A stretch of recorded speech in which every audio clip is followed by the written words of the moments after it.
Thank you to all of our members who are here and made the effort to be here in person in our post-COVID efforts to reconvene live. So again, this meeting is being live cast on ACHP's Facebook page at USACHP. What I'm going to do today is a little bit different than we've done in prior years for prior meetings for the members. We have many new members, and so in lieu of a roll call vote, we are just going to go around and just quickly introduce ourselves and our agency, and Shayla will be taking notes on that. Actually, I'll go ahead and start with Reed just to say hello. Yeah, good morning, everybody. I'm Reed Nelson. I'm the Executive Director here at the ACHP. Good to see you. Good morning, Jordan Tannenbaum, the Vice Chairman. I am a general population Great Unwashed Masses member, and my day job is working as the Chief Development Officer at the United States Holocaust Memorial Museum. Good morning, glad to be here. Good to see all of you. Good morning, everybody. My name is Joe Imamura. I'm the Special Delegate for the Architect of the Capitol. So. And Ma'iwa. My name is Reno Franklin, Chairman, Kashaya Pomo Tribe, and I am the Indian Tribe member to the Advisory Council.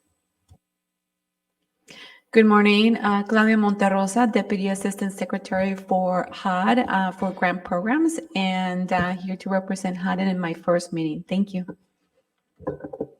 Good morning, Shasta Gaughan, Chair of the Board for the National Association of Tribal Historic Preservation Officers, and also TIPO and Environmental Director for the Paula Band of Mission Indians in California.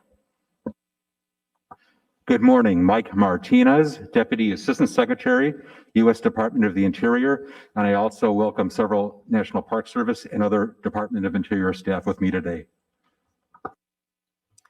Good morning, everyone. My name is Frank Matero. I'm the Gonick Family Professor of Architecture and Historic Preservation at the Weitzman School of Design, University of Pennsylvania.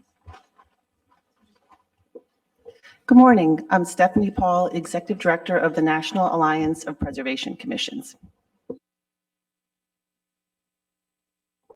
Trey Watkins, the Deputy Chief Readiness Support Officer for DHS. Hi, Anna Unruh Cohen with the Council on Environmental Quality here on behalf of our chair, Brenda Mallory. Good morning, Brendan Owens. I'm with the Department of Defense. I'm the Assistant Secretary of Defense for Energy, Installations, and Environment. I'm also DoD's Chief Sustainability Officer, and I swear to God, I'm not just sort of piling on this. I think it's important for this audience. I'm also the Chief Housing Officer for the Department of Defense. Good morning, I'm Meryl Harrell. I am the Deputy Undersecretary for Natural Resources and Environment at U.S. Department of Agriculture. I work very closely with the Forest Service and here on behalf of Undersecretary Homer Welks. Good morning, I'm Betsy Merritt. I'm Deputy General Counsel at the National Trust for Historic Preservation. Good morning, I'm Susan Barnes. I'm the chair of the ACHP Foundation and former vice chair and expert member on the advisory council. I am the CEO and owner of the Landmark Group of Companies in Chicago. Good morning, everyone. Monica Rhodes. I am a consultant, but I also am a member of the board for the International Council on Monuments and Sites. Good morning, Mike Brennan, Department of Veterans Affairs. Good morning, Eric Hine, Executive Director of the National Conference of State Historic Preservation Officers. Carmen Jordan Cox, Public Member, ACHP. Good morning, I'm Beth Savage. I'm the Federal Preservation Officer for the U.S. General Services Administration, and I'm pleased to represent Administrator Robin Carnahan and Public Buildings Commissioner Elliot Dooms. Good morning, Sonny Ward from California, architect and president of the California Architects Board. I'm a new member. Good morning, I'm Shayla Shreves. I serve as the recorder for this business meeting. And good morning, I'm Javier Marquez. I'm the General Counsel at the ACHP. Okay, thank you, everybody. With those introductions, I will take a motion and a second to adopt the agenda, which was found in the meeting book. It's moved by Chairman Franklin, seconded by Member Rhodes. This can be a voice vote. All those in favor? Aye. Opposed or abstentions? Okay. And then quickly, we'll just ask for a motion in a second to adopt the meeting minutes from the July business meeting, which are also in the meeting book materials. Is there a motion? Member Jordan Cox, Second. seconded by Member Tannenbaum. All those in favor? Aye. Opposed? Abstentions? Okay. All right, so moving on to the first item in the agenda, which is the chair's welcome. And yeah, I am happy to give a traditional welcome. I do want to just preface this meeting in particular, in light of the discussions we've been having in committee meetings and elsewhere, about just with some comments about the role of historic preservation and the role of this agency. So as you all know, this agency was created by the National Historic Preservation Act. I wanted to read the first section of the bill that was focused on policy, which says, it's the policy of the federal government to use measures, including financial and technical assistance, to foster conditions under which our modern society and our historic property can exist in productive harmony and fulfill the social, economic, and other requirements of present and future generations. So the reason I read that is because it should remind us in our discussions today, and as we continue on to talk about our policies, that historic preservation, as we practice it, as we exercise it in the federal government, has never just been about historic preservation, but it's always about the role of historic preservation in relation to other societal goals. It is not about how historic preservation comes before everything else, but how preservation can be in productive harmony with these other goals for the present and also for the future. So the policy statement on climate change that this agency adopted, I think, reflects that attempt to balance preservation and sustainability. The housing policy statement that we'll discuss today will also be critical to balancing historic preservation with the pressing need for affordable housing. So I'll say a little bit more about this during our discussion of the housing policy, but I did just really want to emphasize that we were created not simply to promote historic preservation, but to really provide that balance in light of all of these other social goals. Okay, so with that sort of framing comment out of the way, I did just want to provide a few thanks to groups that we've been reaching out to since the last business meeting. I'm just pleased to report that our senior staff and myself and members of the ACHP have been working with a lot of groups that are not represented in this room. And I think it's important to report back to you as members about our efforts, just very briefly. We have been working with the White House housing and climate teams, very excited about the possibilities there. We have been engaging with the State Department, which, as you know, is not a member of the ACHP, but has a huge role to play in cultural heritage. We have been liaising with the IRS in conversations about the policies that they have under development that relate to historic preservation. We've been working with Senate offices on refining language to the bills that we have proposed to support and others that are in the works. And we're hoping to do a few things with the House later this fall. I just wanted to mention those few things to say that, you know, even as we talk today about the issues in this room and that members vote on, there's a lot happening behind the scenes, and I'm happy to answer questions about those at any time. Looking forward, and this is the only chance I get to say what might happen between now and the next business meeting, we will hope to revive conversations about data digitization. So stay tuned for that. And also hoping to consider the treatment of bike and pedestrian infrastructure in Section 106. We'll also be, as we'll talk later today, be developing research and guidance related to policy statements. And with that, before I turn to the Frederick Douglass site visit, I did just want to congratulate Jamie Leushinger on her elevation to the office of the director of OFAP. Reed will talk a little bit more about that in his report, as well as congratulating Ira Matt, who again, Reed will further detail in his report, but who is taking on a new role with the White House, and I think will help to emphasize our relationships there. Okay, so moving on from those initial comments to just a reflection on the Frederick Douglass site visit. Thank you to all of those who attended yesterday. I found it to be a really meaningful experience, and I wanted to thank Monica Rhodes, our member, for recommending the site for our visit, and to the National Park Service. Thank you, Deputy Assistant Secretary Martinez, and the Park Service and their superintendents for their warm welcome and their guidance at that site. It's really a remarkable piece of, it's a remarkable place right here in DC.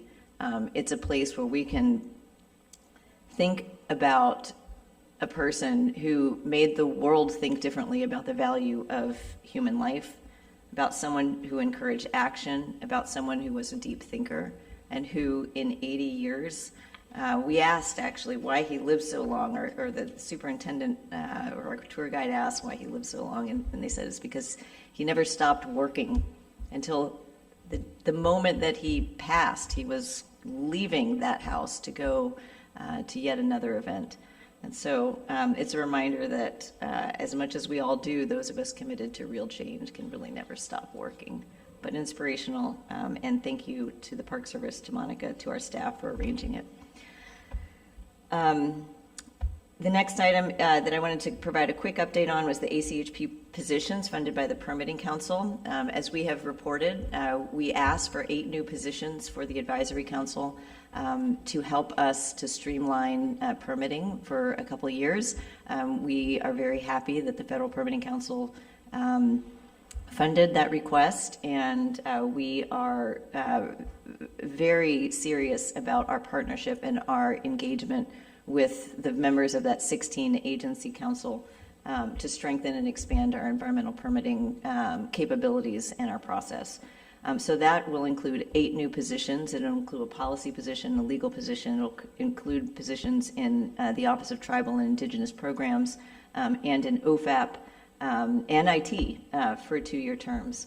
So Reed is going to report on recruitment for those positions, but I wanted to, again, thank the Permitting Council and our partnership, and again, to communicate to everybody here that we continue to take that role of ours very seriously, and our request and the addition of these positions hopefully manifest that seriousness. Okay, and then finally, this item was intended to be a delivery of an actual report, but instead it's an update, because as we continue to kind of try to contextualize the report on the comments that we got in the application interpretation of the Secretary of the Interior standards, there just continues to be new things that we find in terms of the historical context. And so hopefully that will be delivered to you very soon.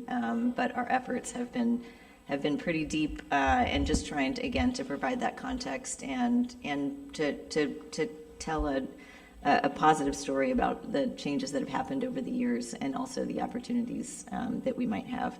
So stay tuned for that. And with that, I'm going to turn it over to Reed. Thank you, Chair Bronin. And again, it's good to see you all. I wanted to provide a detailed report today on a number of actions and updates and recruitments and things that are occurring at the ACHP. I think it's important that you understand in general terms the amount of change and development that we're undergoing right now, and I'll talk a little bit more about the origins of the decisions to make those changes in a minute. But I wanted to just start first by acknowledging, as Chair Bronin did, that Ira Matt is now detailed to the White House Office of Science and Technology Policy. Ira has been actively involved and engaged with all of our work on the White House Council on Native American Affairs, and working fluidly with the White House and others looking to advance tribal consultation and commitments to the government-to-government relationship between the federal government and tribes. And so he was, I think, a recognized leader in much of our work in that area. And so we're very excited to have Ira there. He will be on a detail not to exceed 12 months, could be a little bit less. We're reasonably confident he'll come back. He better come back. But he's going to be doing a number of really important things. He's going to be co-chairing the National Science and Technology Council Subcommittee on Indigenous Knowledge, and he'll also be responsible principally for supporting and guiding the continued implementation of the White House guidance on Indigenous knowledge across the federal government. So we're excited to have him there, and he will still be working with us part-time, maybe a day a week or so, so he won't be completely absent, but we're very excited about the opportunity to work more closely with the White House in part through this detail. I also just wanted to acknowledge that Jamie Lee Marks and Bill Dancing-Feather will continue to keep things moving with our Office of Tribal and Indigenous Peoples, so thank you in advance for the work you'll do there.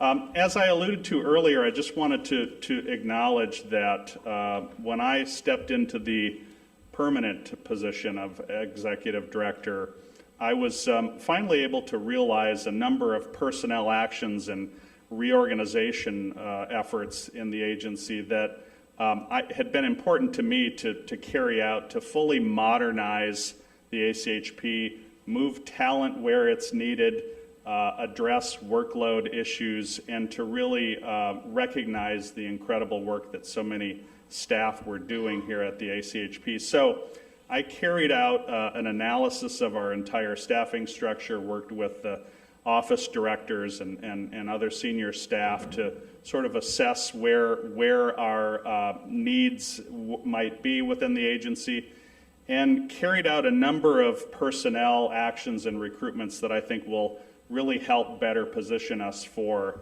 the challenges that we face now. And I just wanted to go through those so that you understand the breadth of those changes and you understand what we're doing as a staff to position ourselves to better support you and to carry out the important role of the ACHP. Again, I'll acknowledge Jamie Leisinger's promotion to the director position. I also wanted to acknowledge that Ishmael Ahmed, who is probably here somewhere in the audience, was promoted to an office director as well. I also wanted to acknowledge that Rachel Mangum, who had been one of our program analysts in the Office of Federal Agency Programs, has now been promoted to an assistant director position in the Office of Federal Agency Programs. She's now the assistant director for federal permitting, licensing, and assistance. Artisha Thompson, one of our historic preservation technicians in the Office of Federal Agency Programs, is now going to be our budget analyst. Kiani Morris was promoted as well. Many of you who travel know and work with Kiani. She's our very able executive assistant. And we also moved Odette Williams, who had been an administrative assistant in OFAP, to the Office of Administration. So a lot of changes happening there. We've also hired several new staff. I think those of you who attended the October meetings recall me introducing Maxwell Sickler, who is one of our new Assistant Historic Preservation Specialists in OFAP. Also wanted to just have Adam Brodheim, if he's here, wave a little bit. Adam is our first ever Special Assistant to the Chair. You might recall in the July meeting, we talked briefly near the tail end of the meeting about the importance of us aligning this agency to make sure that the chair position, the full-time chair position, had the support that it needed as well. So Adam's here as well. Real quickly, we're recruiting for an Army liaison. We're wrapping up interviews there. We're about to make an offer on an equity officer. We're reviewing 125 applicants for our training specialist position. We'll be backfilling Rachel Mangum's position. So a lot of changes going on at the staff level. I also wanted to just add to the chair's discussion about the Federal Permitting and Improvement Steering Council positions that we received. Very much appreciate the chair's leadership in that regard, and we're fortunate to have 8 positions structured under that partnership. 4 of those positions will be in the Office of Federal Agency Programs, and then 1 each in our General Counsel's office, our Office of Policy and Legislation, and our Office of Tribal and Indigenous Peoples. So we are excited to be bringing those folks on. We are about to do sort of a mass recruitment for those 8 positions, and as the chair mentioned, they are 2-year term positions. So we're looking forward to bringing those folks on. And as the chair indicated, we're very committed to working with all of the members of the Permitting Council and all of you to continue to improve environmental reviews and, of course, Section 106 reviews. Lastly, I just wanted to also mention one other personnel. I wanted to announce one other personnel issue or milestone, I guess I should say. LaShevia Johnson has been with us for 34 years, and she is retiring in January. I don't think LaShevia is here. If she's watching on Facebook, thank you, LaShevia. But she has been with us for 34 years. She started off in our IT office and many years ago moved to our Office of Federal Agency Programs. She has been our one of our historic preservation technicians, Artisha Thompson being the other. And between LaShevia and Artisha, a huge amount of everything that comes in and goes out of the Office of Federal Agency Programs is handled, touched, and improved by them. So, LaShevia, thank you for your 34 years. I will now move,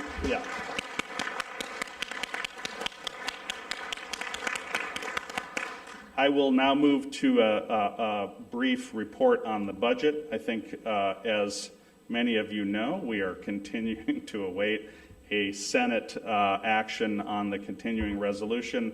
I think I calculated that we have 62 hours of operation left, but who's counting?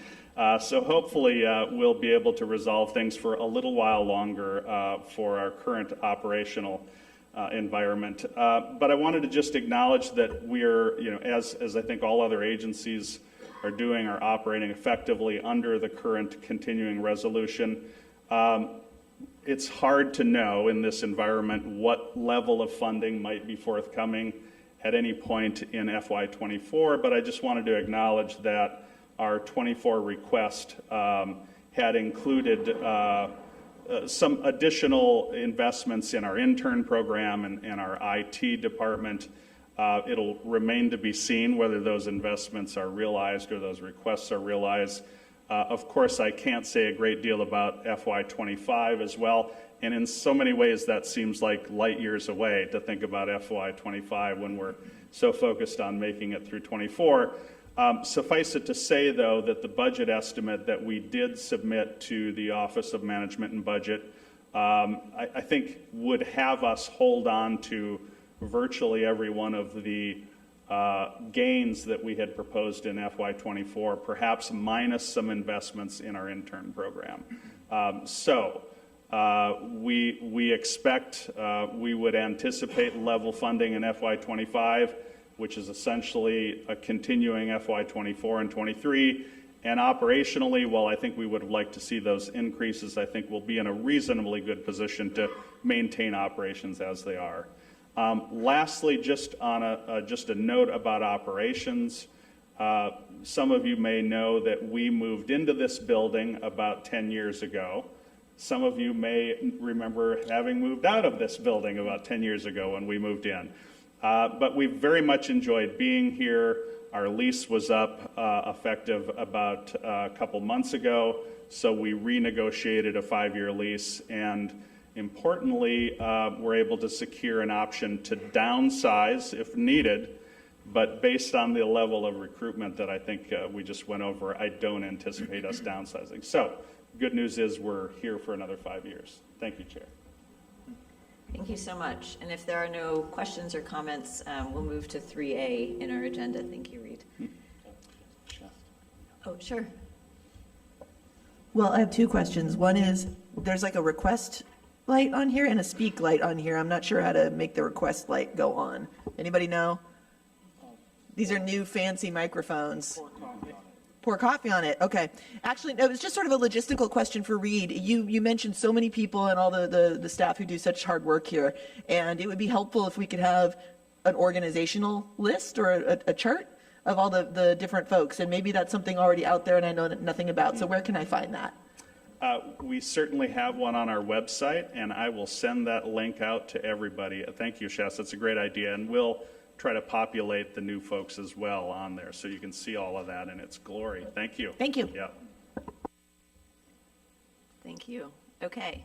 Seeing nothing else, let's move on to 3A.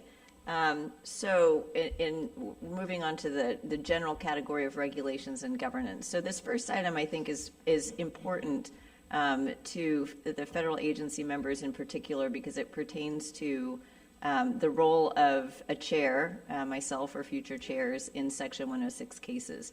In the vast majority of cases, as you know, and the aspects of the Section 106 process, many of the decisions, the functions, the steps are delegated to the executive director. And that's been the case for years and years. With the arrival of a full-time chair, I and Reed and Javier and others thought it was important to start the conversation about how a full-time chair might be able to help the agency address particularly challenging decisions. And so this topic, which was covered by the Regulations and Governance Committee, I think is a very important one. I think it's important for us to identify those cases where a chair can and should get involved and work to formalize that. So in preparation for this, I did ask staff to offer protocols for a chair's engagement. And I'm going to turn to Jordan, our vice chair, to summarize that committee's discussion. Okay, thank you, Chair Bronin. As the chair said, the committee reviewed proposed criteria developed by staff under which the chair might consider a more active role in Section 106 consultation. These criteria are intended to be as objective as possible rather than subjective. These criteria would require a minor amendment to the operating procedures, but would not require changes to existing Section 106 related delegations in the operating procedures. Committee members discussed whether these protocols need to be formalized in the operating procedures rather than being treated as guides for internal coordination. They also raised questions about whether the chair's engagement in consultation could necessitate a similar escalation of participation for leadership in other federal agencies, and whether that escalation could extend review times. This was talked about quite a bit. Very important thing to get some feedback on. Members discussed with the chair what problems these protocols are intended to resolve, and whether, in light of the recent comprehensive revisions to the operating procedures, additional amendments are warranted. Accordingly, I would like to get feedback from the full membership. Please underline, underscore, I want to hear from you today on the topic so that Regulations and Governance Committee can appropriately consider next steps. So, opening the floor, comments on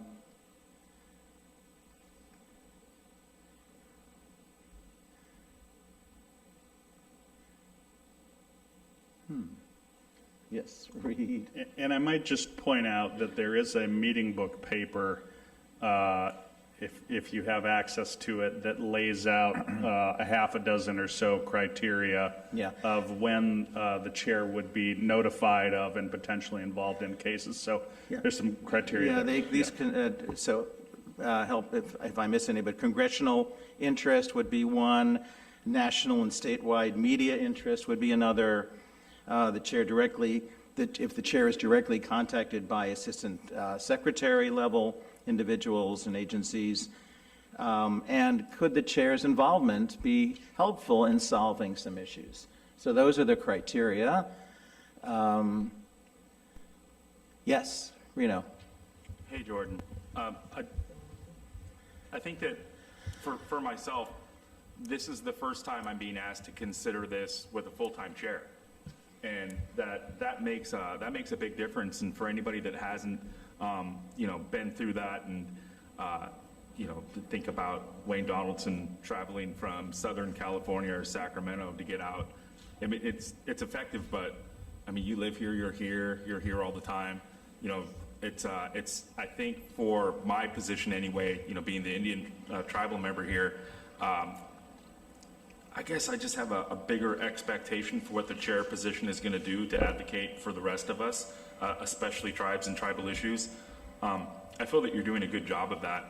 It's definitely time to put that pen to paper and make it a policy and what that's going to look like. So I will take a look at the paper that you're referencing, I think the question for me is, what are we looking at for timing? Like, when would you like to make the recommendations and us to finalize that document, or is that expected today? Definitely not expecting a vote today or a formal proposal to amend the operating procedures, but it is my view that there are, a very small number of cases in any given year. I've been here for 10 months, and I would say there are one, maybe two cases where I felt like, oh, if I had some clear guidance as to my involvement, I think I could make a difference in my role in trying to break through some knotty issues. So for me, the sooner the better, because I read every piece of paper that you guys tell me what I can and can't do. So as soon as you tell me this is the thing, then I can take that and run with it. So that's why your feedback on this issue is very important, because it's my hope that between Reed and Javier and myself, we can actually propose something for the operating procedures fairly soon. Chair Brown, let me suggest, does anybody have any comments on the criteria that we just went over? Do you think that they're the right? Yes, Shasta.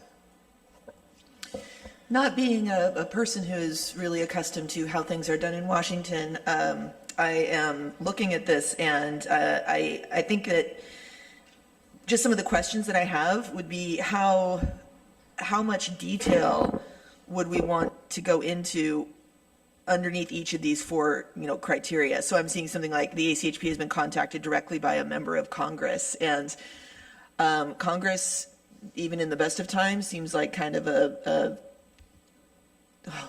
what euphemism do I want to use that doesn't involve words starting with F? I'm not.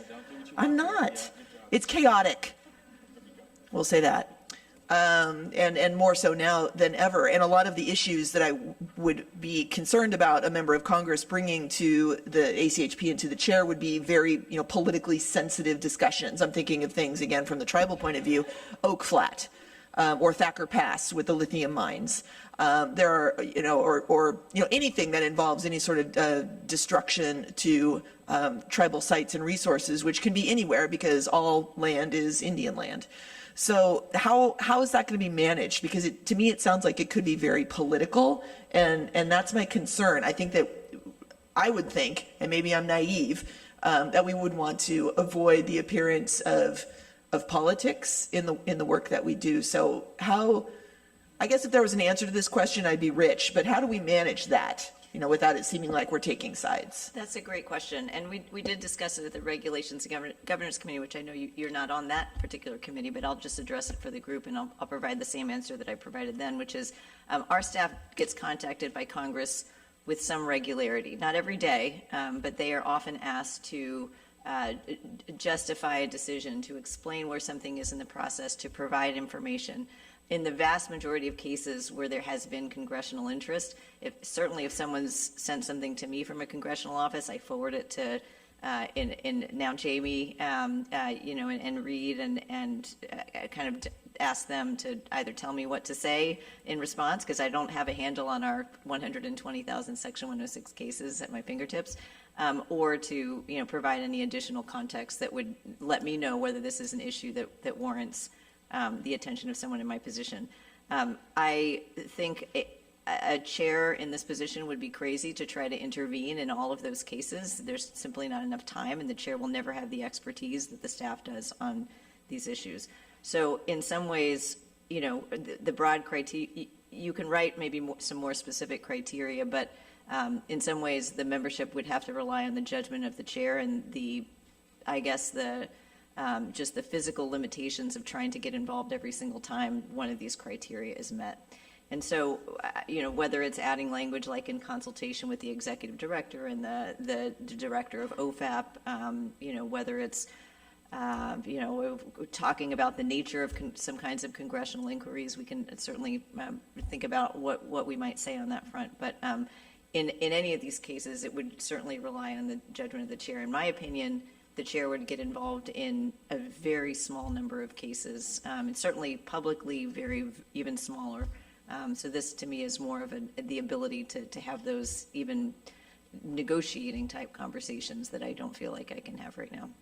but I do think it's a bit of a leap of faith. That said, operating procedures can always be amended. So if you feel like, as it plays out, if we propose something, if we adopt something, and then as it goes into action, if the chair, me or a future chair is too involved, then I think, that's always a chance to change the operating procedures. Again, you all know I'm a big fan of, if it didn't work, let's update the operating procedures, let's update the language. And I think that's something that we should all continue to do, whether I'm here or not. Yes, Anna.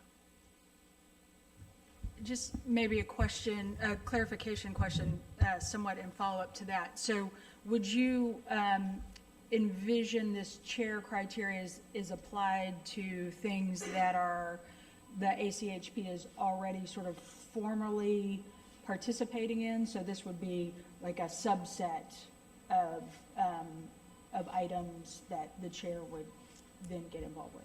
Yes, a very small subset of items. All right, thanks for that clarification. Yes. I think based upon, similar to Shasta's concern in a discussion about politics, I like to view policies maybe not necessarily put in place for who you have now, but who you may get in the future. I'm concerned not maybe about our current circumstances, because I think you've demonstrated very good judgment. But I'm concerned about the over-politicking, perhaps, of some cases in the future, where a differently aligned chair or with a different agenda may use that in an abusive way rather than in a complementary way. And I appreciate that that operating procedures can be amended, but I also have lived through situations where that can be incredibly difficult if that's indeed the type of chair you end up with. So I'm not saying that we shouldn't do this. It's just a concern that I'm wrestling with, and I think that as we consider this, I don't know how it will play out, but that's kind of where our thoughts are. And I think those are points well taken as well. I would simply add that, as I've said in other contexts, this body is an inherently political body, and the question of historic preservation is often a judgment call. So it's often historic preservation weighing against other things. Our role in our council is, of course, to promote historic preservation and to make sure that it integrates well with those other values, as I said at the beginning of this meeting. But I don't think that we should think of ourselves as a body that is, in any administration, is immune to those kinds of political judgment calls. I mean, as you know, the public and expert members are appointed by the president, and that does have some carry forward from past administrations, and so there's often some overlap. And the political leadership from federal agencies is also, of course, appointed by the then president. So you're right to say, sometimes there can be ideological shifts, perhaps in the treatment of preservation as those politics change. But I do also think it is worth trying to figure out for the institution, for the council as a whole, whether a chair in this position, which 90% of the work of this agency is overseeing a regulatory process that at this point the chair has no formally stated involvement with until the very end, where if things go super south, I can sign a comment. And I do not think that in a world where all of the agencies that are subject to 106 are able to exercise their political judgment based on their agency's priorities, that the person who's supposed to be representing historic preservation priorities is not able to be part of those early conversations in framing projects.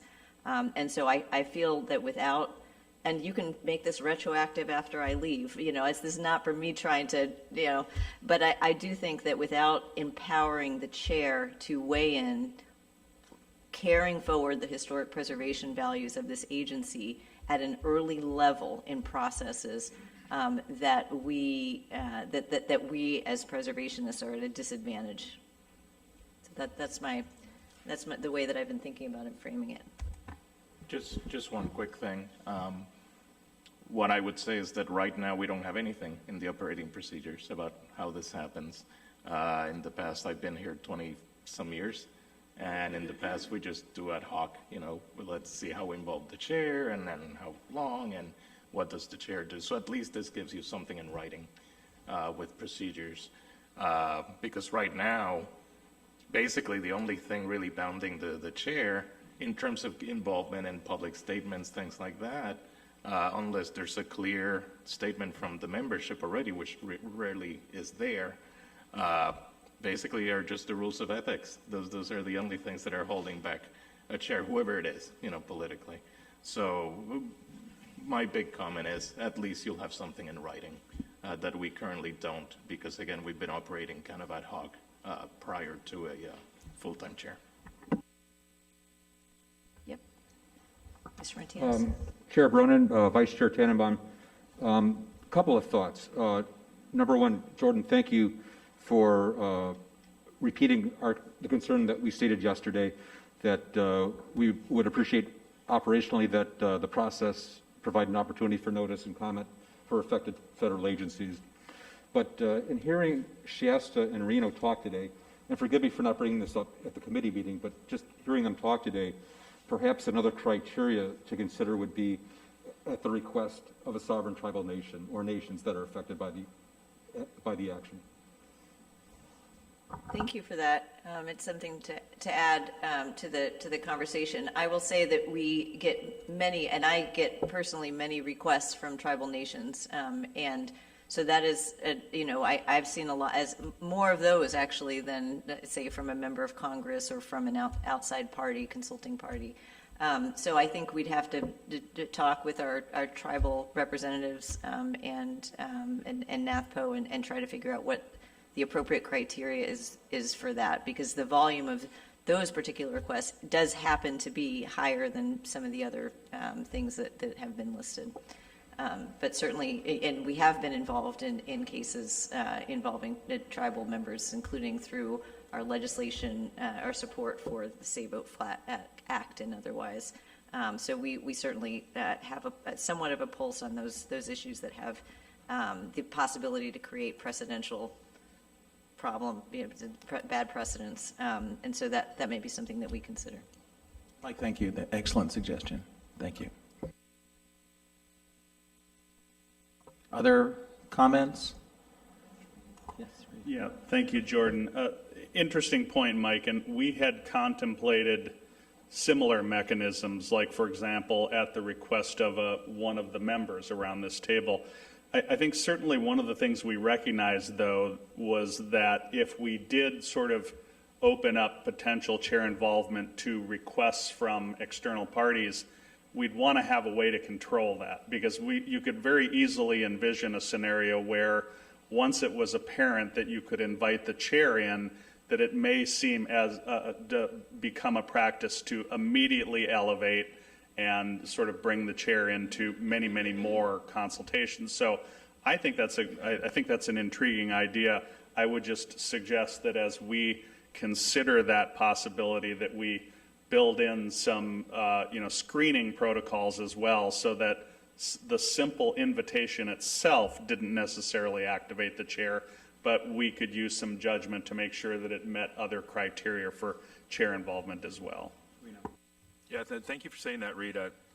I get requests frequently from tribal government lookalikes, and you'd be surprised at how often it gets to me. And these are they're not even NGOs; they're trade groups that have the word tribal in it. And speaking on behalf of a federally recognized tribe, so the difference there is that federally recognized tribe has a government-to-government relationship with the ACHP, and specifically with myself and our chair. And so in that case, I actually have to do quite a bit of screening. Sometimes they'll reference or they'll forward me an email from the actual tribe. I'll then contact that tribe and say, hey, are they speaking on your behalf? Because that's what it looks like to me, and I don't act on trade groups, but I do act on federally recognized tribes. Sometimes they say no, sometimes they say yeah. So I think that there's the expectation that we're doing our part in that. I'll finish my comments just by suggesting to all of you, all of my colleagues, that you think about what transparency in this process looks like, and that you document what that transparency looks like inside of this policy. You know, I do understand that our chair is asked frequently to intervene in projects, or at least look at or get advice. And it would be good to have a report out on that so that we understood. And again, looking at, I'm not really worried about you, so Sarah, it's all good. But in the future, and for others that understand what I'm saying, what could have been as well would have been worst case scenario. And we almost got to that at the ACHP. That would have been a very scary thing. So wanting to protect the institution of this agency and its credibility, not just to tribes, but also to preservationists and to our citizens in general, that the ACHP's first and foremost duty is the protection of sites, of historic properties. I think transparency is vital to that. So just think about what that looks like. How do you want that reported out to you, and when? So thank you. Thank you very much. Seeing no further comments, I think we should move on to the next agenda item, which is the proposed amendment to broadband. And thank you, everybody, for your comments. We'll take it back and bring you some next steps. So just to note that ACHP has received a request from the National Telecom and Information Administration to amend our earlier telecom program comment for broader use. I've asked for staff and the Regulations and Governance Committee to review the plans for carrying out such an amendment. That is an amendment that requires my signature, but I want to have broad consultation from people about it. So I'll turn to Jordan to summarize. And I'm going to turn real quickly to our new director of the Office of Federal Agency Programs. Jamie, would you brief us on this area, please?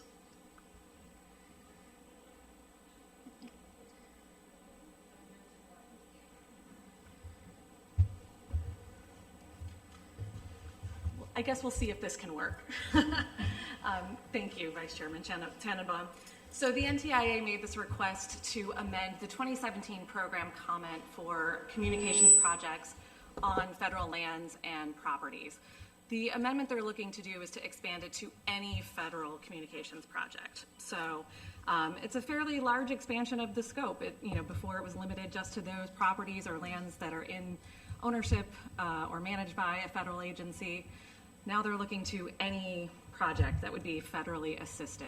NTIA, for instance, received about $48.5 billion in recent legislation for the deployment of broadband across the country. So they're looking at a massive influx of projects, and they're looking for efficiencies that this particular program comment does contain.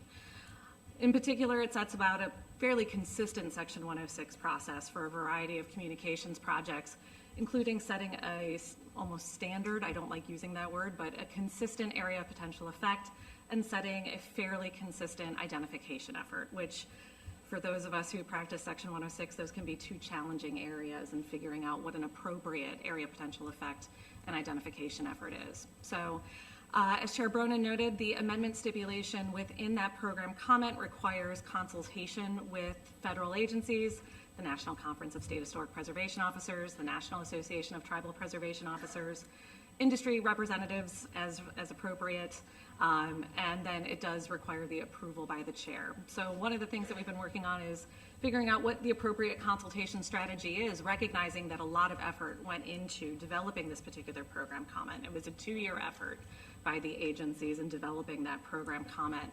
So we know that a lot of consultation happened on it, but we also recognize that this is an expansion that wasn't necessarily considered when it was being developed. So the current consultation effort that we've proposed involves a series of consultation meetings the second week of December. And we've put a placeholder in for more, depending on what we hear. Invitations went out for this just last week, so hopefully everybody got those and are already signed up and excited to participate in them. Eric, can't wait to see you there. But we're looking forward to seeing what happens from this and hearing from the council members today on the consultation effort, as well as kind of just the idea of expanding this particular program comment. So thank you. Any questions, comments from council members? Okay, I'm sorry. Yes, Reno. Ma'am, you're my brother. I'm right in front of you. You didn't see me. I'm so hurt. Yeah. Yeah, so this is a rough one for tribes. You know, I do my best to keep my beautiful face off of dartboards. And this is one of the, what we would call in Indian country, a dartboard proposal. In other words, the Indian person that participates in the consultation is going to upset a lot of tribes. And our experience with this original program comment was not a happy one. The cell phone tower experiment failed horribly for tribes. Some of you were here when we had, the commissioner, the FCC come in and ask us to again look at removing some rules, but I still don't know where the legacy towers are. We've been asking for that, Shasta, for 5 years, 6 years. Still haven't gotten that information because they don't know where they are. And those were the thousands of towers that were put in places that have no mapping, no GIS. And unfortunately for tribes, some of those were inside of sacred sites. So when this idea comes up, it's a dartboard. I'm going to be on somebody's dartboard, and deservingly so. I will fulfill my duties, though, and happily, and consult with tribes on this. And we have been already set that up. We'll probably need some additional consultation there. But I think that, some recommendations that we have from tribal is that the staff, ACHP staff, needs to ensure the concerns of not just Indian tribes, but Native Hawaiians as well, are addressed as a part of this effort, including comments from the consultations that we'll do and those that are on record when the program comment was originally adopted. I know that in my position as the chair of the TIP committee, it would be very helpful for me to be advised on actions that are taken and efforts that are made. And I would also suggest that we include NAFPO in that as well, as this is something that affects not just our TIPOs, or tribes that have TIPOs, but all tribes. So it'll be an interesting process, but I will tell you up front that tribes are going to not appreciate the efforts to do this. So there's going to be quite a bit of groundwork that will need to be done. Thank you. Jamie, do you want to respond to that? Yeah, thanks. Just a couple of things. Reno, as you can imagine, I'm very familiar with the issue regarding twilight towers, and it's certainly a specter that looms large in my mind as well. That being said, this would not involve twilight towers. And this is one of the areas I think that as we staff are preparing for the consultation meetings is being very careful to explain that twilight towers will not be. This is a separate carve out. Twilight towers will have to be dealt with separately. We continue to offer our assistance to the FCC in finding a solution to those towers. For those who may not recall or get as deep into this as we have to do on a daily basis, twilight towers are a very specific set of towers that were built between 2001 and 2004, early 2005, for which the FCC cannot confirm that a Section 106 consultation was done. So as of this particular point in time, those towers are not in compliance with Section 106. The program comment would continue to not apply to that particular subset of towers, and the amendment wouldn't change that either. And then to your last point about the involvement or consultation, to be clear, consultation with NAFPO is required by the amendment stipulation within the program comment, so that is automatically a requirement. Thanks, Jamie. Thank you. Thank you. Yes, Reed? Yeah, I just wanted to point out the challenge that we face with this as well, and maybe take a half a step back from Jamie's report and just acknowledge and maybe repeat again the number that she conveyed about the level of funding that NTIA and others received, $48 billion, I believe. It's clear that a mechanism, some sort of program alternative, is going to be necessary to help facilitate that level of investment in those numbers of projects. And so I just want to acknowledge and give credit to Jamie, I think, for starting a discussion with NTIA early on, to look first at tools already in our toolkit, to look at tools that this body already developed and supported and ultimately adopted 6 years ago. From our perspective, looking at using existing tools that this body has adopted was a better place to start than from scratch, looking at the development of some other sort of program alternative that might have posed even greater challenges. So I expect, and frankly, Jamie and I have had a number of conversations about this, I don't necessarily expect this to be an easy sell, but from my perspective, at least starting with a program alternative that we know, and we know how it works, was the right foot to start out with NTIA. Thanks. Shasta. Thank you. So, there's, first of all, I'll second Chairman Franklin's comments and also just make clear that this isn't just about the Twilight Towers. This is about future builds. And also, Reed, you make a good point about not, I'm tired of saying reinventing the wheel, so I'm going to say we're rediscovering fire. And we don't want to do that either. But I'll note that there was a tool that was very effective in, I think, streamlining some of these processes, and that was paying tribes for their work. This becomes basically it's an unfunded mandate for tribes, and I don't have to re-explain to people how much work this creates for tribes that in most cases have very little capacity, or have somebody like myself who is also the environmental director. I got a fund request for consultation on new emissions standards for rubber tire manufacturing facilities. That's on the environmental director side of my job. So, there's a lot of that going on. But we used to have a process whereby industry paid TIPOs and tribes for their expertise. And was there a few instances where that process was taken advantage of? Yes, but then the rest of us are paying the price, pun intended, for that particular issue. If there's $48 billion to do this, where's the money for the tribes? Thank you. Thank you for that. Any other comments? Okay, yes, let's move to the next agenda item because we have a lot even under this report. So I'll ask staff and to be quick in the next briefing. Yes. May I get that? Okay, so the meeting book paper on this topic, we're going on to major program alternatives under development, outlines, and I will underline numerous program alternatives under development. Several of the updates are provided for informational purposes as they do not require a membership vote to approve them. But again, Jamie, good to see you saying in your place. I'm going to turn to you and ask you to provide a brief overview of the two program comments that are currently under development. Jamie, take it away. It's a good thing it's a comfortable chair. That being said, we've got two program comments that have come in. Army, to start, notified us of their intent to develop a program comment consistent with some of their other recent ones for pre-1919 housing.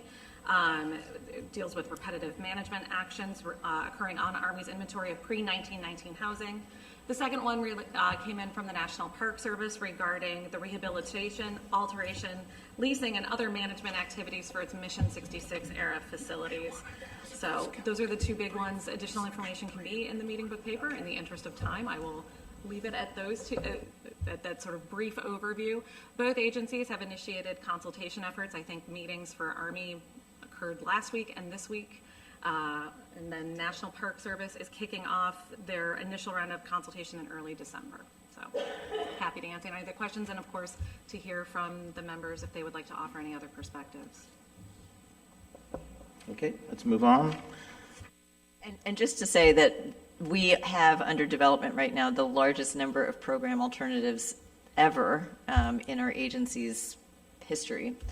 So we are managing a lot with the staff that we have and very much looking forward to the additional assistance with our new staff members.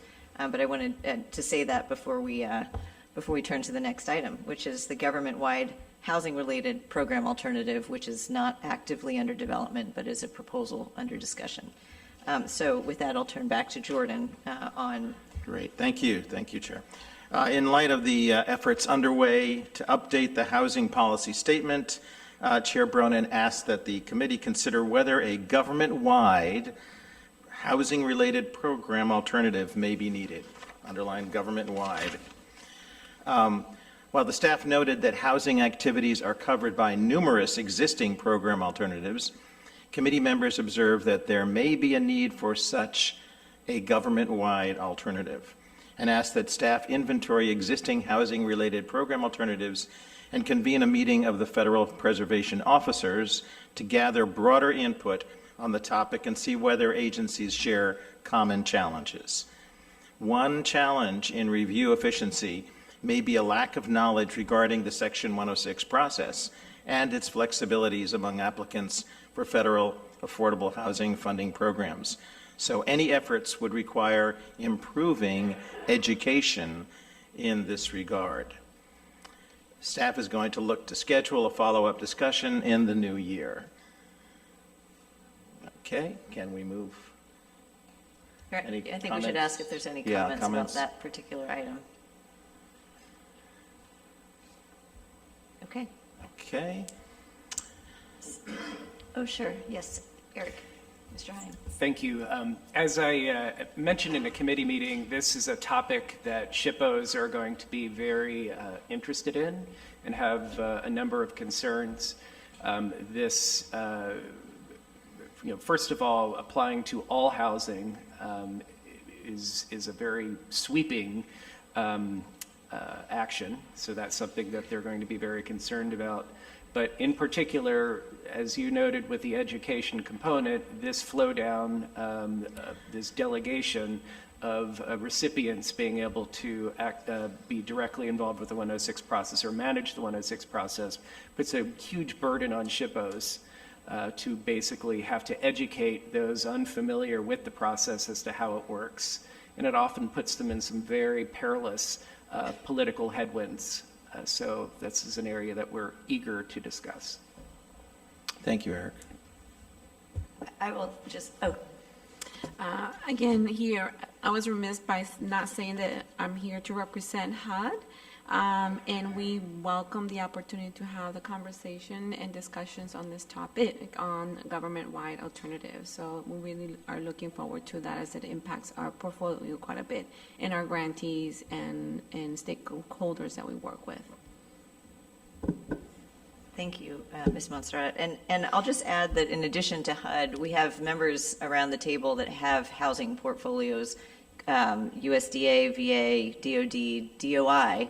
And so this is a topic of conversation that will involve, and we all think of HUD, but for people in the audience out there, this idea is to at least consider figuring out whether the Section 106 process might be more uniformly applied to housing that's developed by or funded by each of these agencies.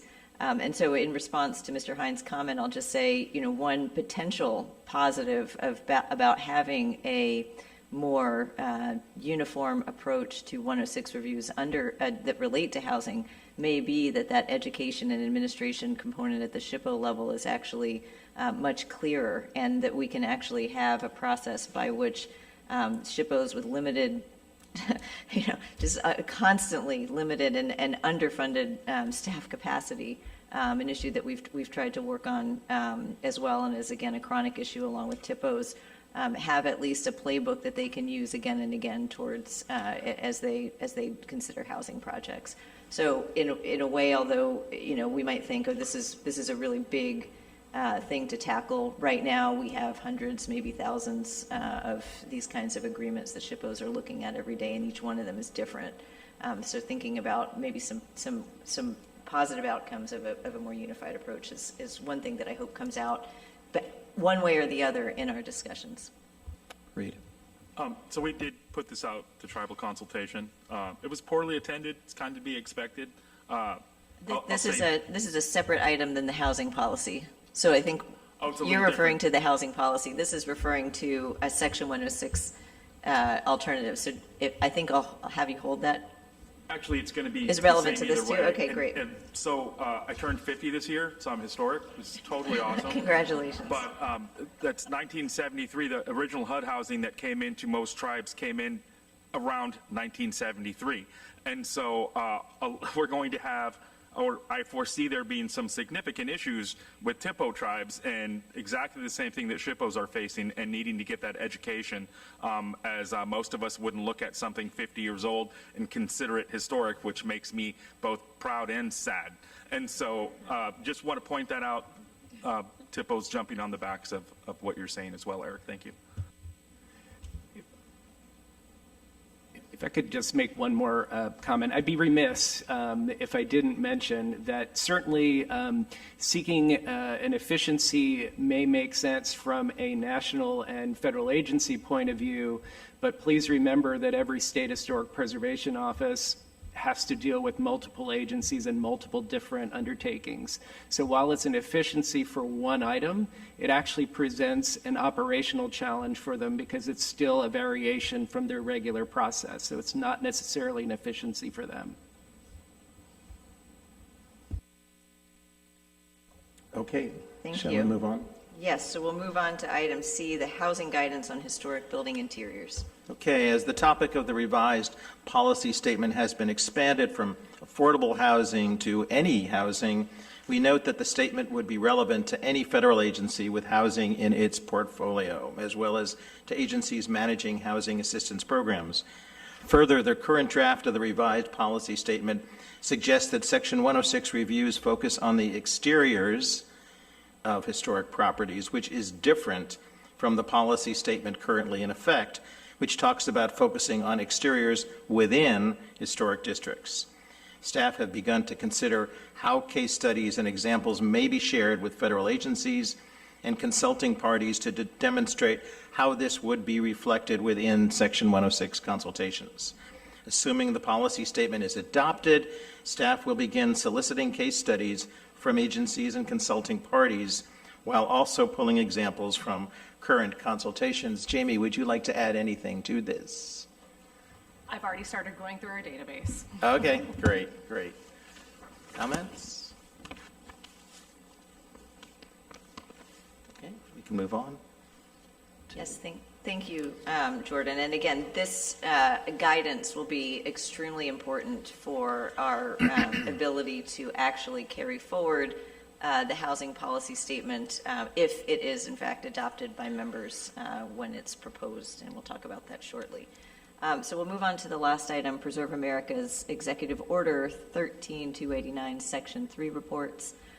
So these are reports, again, for those in the audience, required to be developed by federal agencies on their preservation activities, and I believe turn back to you. So yes, recently we reviewed the draft findings and recommendations for this very important report, which relate to the themes of infrastructure, job creation, equity, and climate change. We learned that 23 progress reports were submitted by property managing agencies, which is more than usual compared to previous years. Due to the limited time in our committee meeting, we were unable to discuss all of these findings and recommendations. So today's discussion with all of you will give us a chance to see if they sufficiently address the themes. Chris Keppel, I'm going to now call on you to sit in the seat right by there. Great, thank you.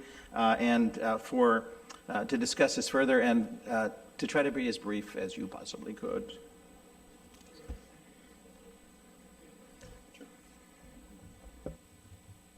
So one of the most important chapters of the Section 3 report that we put out is the findings and recommendations. And where do these findings and recommendations come from?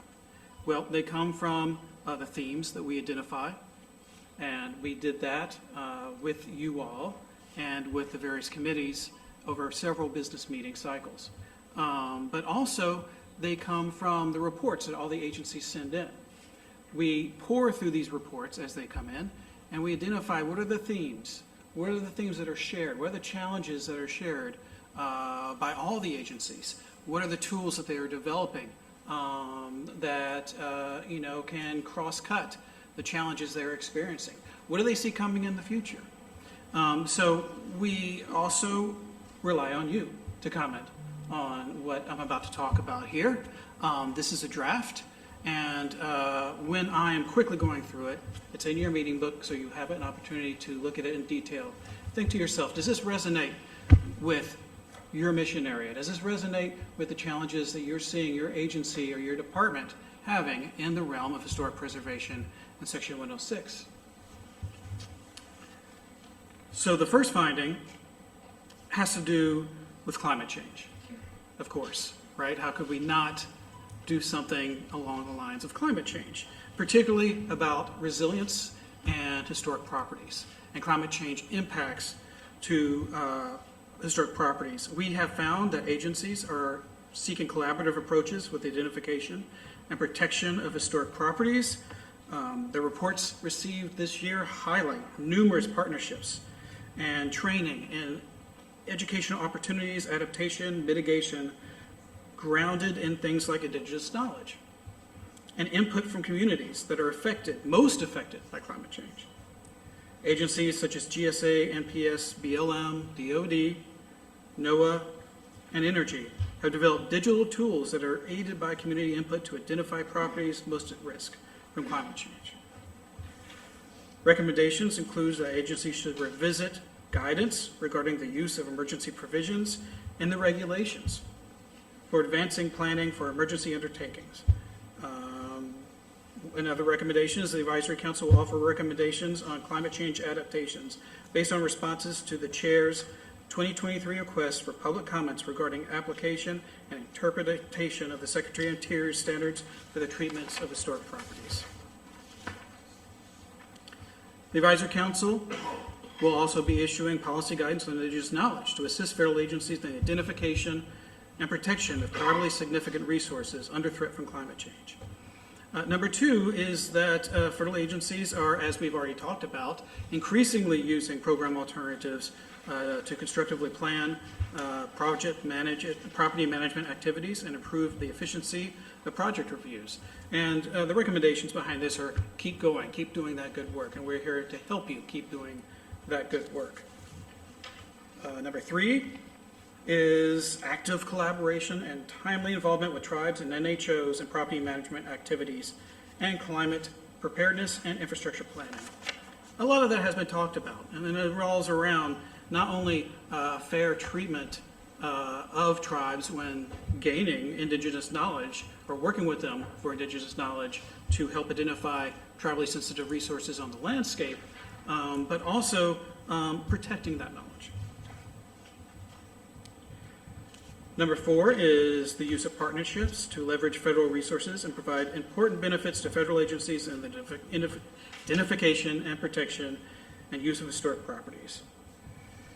This is a recommendation for increased collaboration with federal preservation officers, other federal agencies to provide information about job training resources for federal agency employees. You know, as we know, it has been difficult for agencies in response to the infrastructure bill to get enough cultural resources specialists on the ground to do that work. And this is really at the heart of that, to try and address some of that through training and other initiatives. Four is the understanding that, you know, after the pandemic, there's a lot of empty federal space. There's a lot of empty federal buildings. And what can we do about that? That's we'd be remiss to ignore that. It's the recommendation that all agencies evaluate their office space needs and seek opportunities for adapting underutilized space and historic properties, particularly in the realm of, housing, perhaps. For example, GSA is evaluating office portfolio needs to support sustainable, flexible workspaces optimized to meet current and future needs through their national portfolio planning process and workplace innovation lab. And the final one is has to do also with coming out of the pandemic and the way that we all used increasingly virtual spaces to get work done, to do consultation, to work together, and we're still using that. So it is about capitalizing on the lessons that we learned from that, because it does increase the opportunity of consulting parties and others to engage with us in historic preservation and consultation. At the same time, it's important that to acknowledge that nothing really is as good as face-to-face consultation. And this is particularly true for government-to-government tribal consultation. So that's the end of my presentation. If you have any recommendations today, we're here to listen to you. We'd like to take them. If not, please get in touch with me. Please get in touch with Jamie within the next few weeks because we really need your input. Do we have any comments, questions? And I was negligent in identifying you, Chris, as the Assistant Director for the Federal Property Management Section to those folks who are new and may not know that. So any comments, questions? Okay, then I believe this is the end of our report. And to sum it up, as you can see, RNG has been very busy. So on to the next section. Thank you. I don't think we can top that rhyming prowess. I think we are going to be voting on a large number of items after in our next committee report for policy and legislative affairs. So I suggest that we take a short break and reconvene no later than 10:35. And I will just start the meeting at 10:35. So I hope you return to the meeting room. But let's take a short break and we'll be back. Thank you.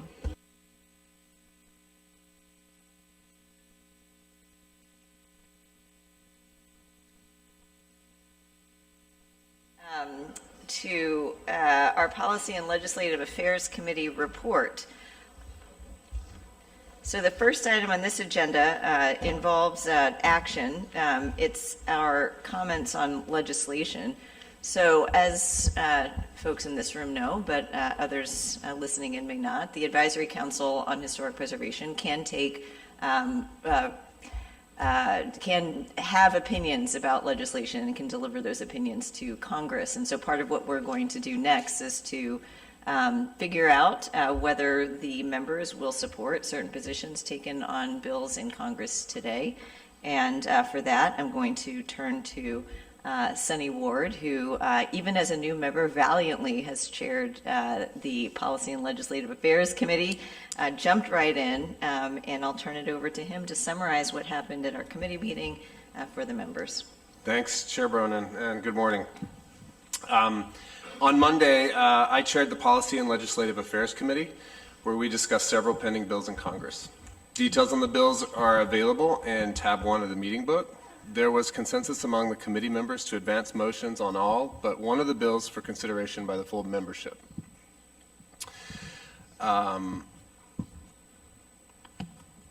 Three bills would exempt various broadband projects from review under Section 106 in the National Environmental Policy Act. Generally, the ACHP has always opposed such legislative exemptions to Section 106 since administrative options already are available under the Section 106 regulations to permit streamlining. A program comment already exists for broadband projects on federal land, and staff are currently working to update that document. Given this, the Policy and Legislative Affairs Committee recommends adoption of the following motion. Moved that the ACHP opposes the provisions of the American Broadband Deployment Act, H.R. 3557, the Broadband for Americans Through Responsible Streamlining Act, H.R. 4141, and the Close the Gap Act, S. 2855, that would exempt projects from review under Section 106. Draws the Congress's attention to existing administrative streamlining options and directs the chair to so advise the Congress. Okay, so that's the motion. Is there a second? Seconded by Member Jordan Cox, and we will have to do a roll call vote, I believe. Oh, sorry. With the motion having been made and seconded, is there any discussion? Okay, seeing none. Sorry. Is it a roll call vote? Yes. Okay, we will run a roll call vote. Ms. Shreves. Okay, we are voting on the first motion. Vice Chairman Jordan Tannenbaum. Carmen Jordan Cox. Frank Matero. Monica Rhodes. Sunny Ward, Yes. Chairman Reno Franklin, Yes. representing the architect of the Capitol, Joe Imamura, Yes. representing the Secretary of Agriculture, Merrill Harrell, or Andrea Delgado, She had to excuse herself. You could mark it absent. representing the Secretary of the Interior, Mike Martinez, Abstain.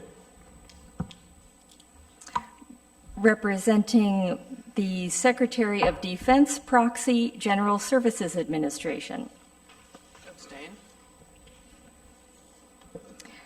representing the Secretary of Transportation Proxy General Services Administration, Abstain. representing the Administrator of GSA, Beth Savage, Abstain. representing the Secretary of Homeland Security, Trey Watkins, Abstain. representing the Secretary of Housing and Urban Development, Claudia Monterosa, Abstain. representing the Secretary of VA, Mike Brennan, Abstain.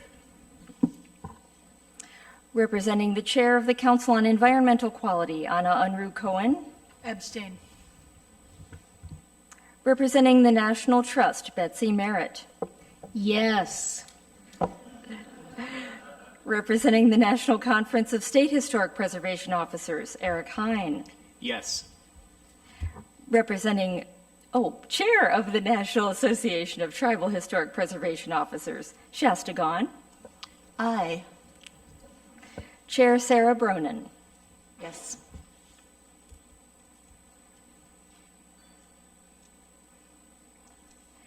Chair Bronin, that motion passes with 11 ayes. Thank you very much. Thank you. These bills appear to be part of an uptick in proposed legislative exemptions in the current Congress, and the committee believes it would be beneficial to streamline the process for the ACHP responding to such bills.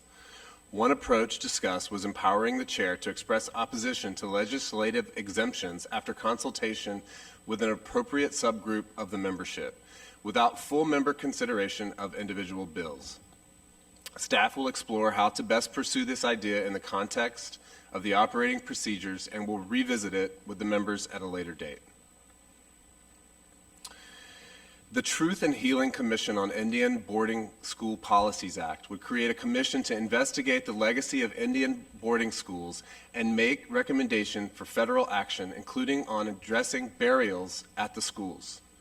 The bill mentions the ACHP calling for the executive director to serve on a federal advisory committee. After hearing the views of the Tribal and Indigenous Peoples Committee, the committee recommends adoption of the following motion. Moved that the ACHP supports creation of a commission to investigate Indian boarding schools and the burials associated with them, as provided for in the Truth and Healing Commission on Indian Boarding School Policies Act, S1723. Urges that the bill reference the ACHP's policy statement on burial sites, human remains, and funerary objects and its companion guidance document. Recommends that the bill provide for the chairman of the ACHP to represent the agency on the Federal Truth and Healing Advisory Committee and directs the chair to so advise the Congress. Thank you. So that is a motion. Is there a second? Seconded by Chairman Franklin, and discussion, and I believe Mr. Martinez has comments. Thanks, Chair Bronin.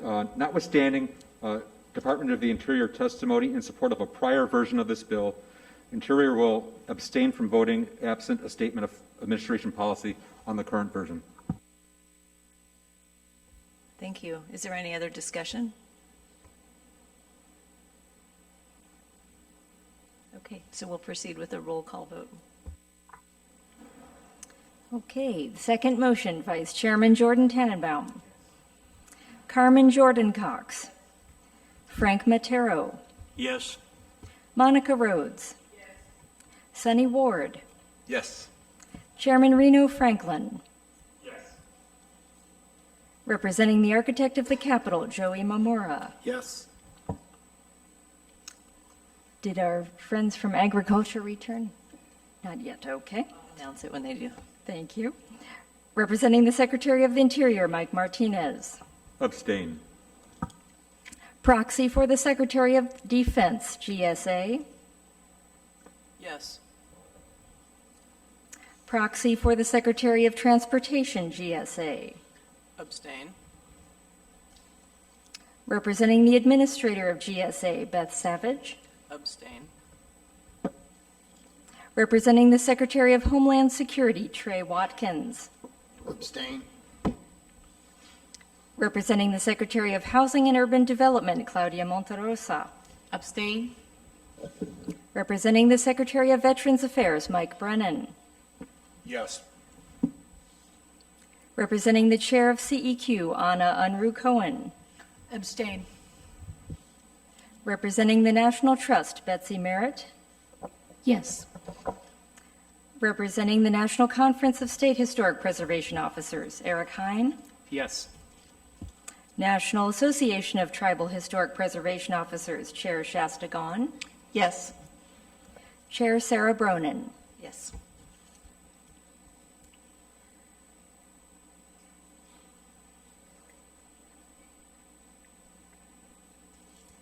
Chair Bronin, that motion passes with 13 ayes.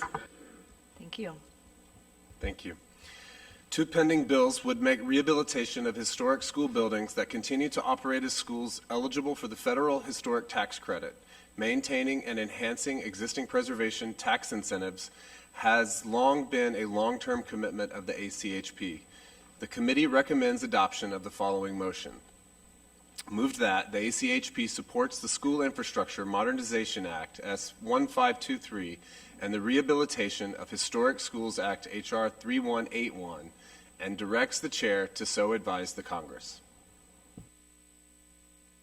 Is there a second? Vice Chairman Tannenbaum, and we will have a roll call vote.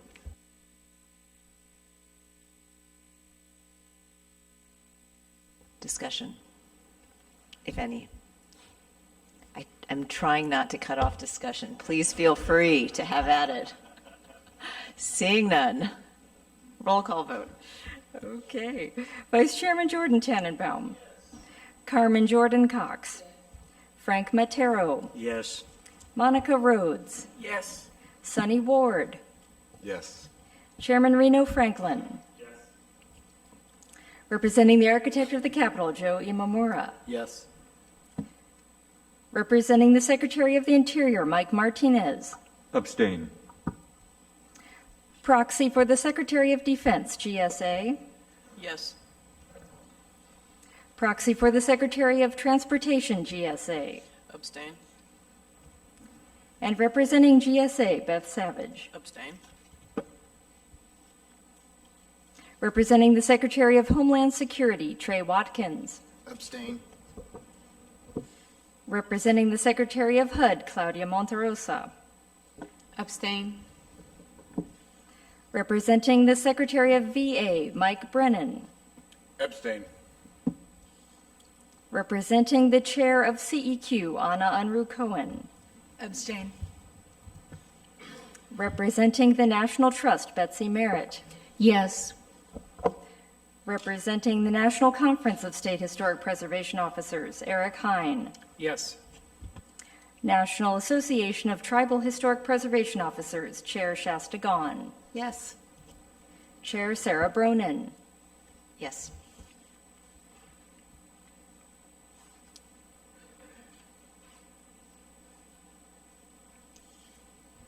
Chair Bronin, that motion passes with 12 ayes. Thank you. Mr. Ward. The American Battlefield Protection Program Enhancement Act would make improvements to the American Battlefield Protection Program, expanding the flexibility and reach of some of the grants available under the program. The National Park Service, which administers the program, has indicated support for the goals of the bill while raising some implementation questions. The committee recommends adoption of the following motion. Moved that the ACHP supports the American Battlefield Protection Program Enhancement Act, HR 3448, recommends that Congress work with the National Park Service to address issues raised by the agency in its congressional testimony on the bill, and directs the chair to so advise the Congress. That was a motion. Is there a second? Chairman Franklin. Okay. Discussion. Yes, Mr. Martinez. Thanks, Chair Ronan.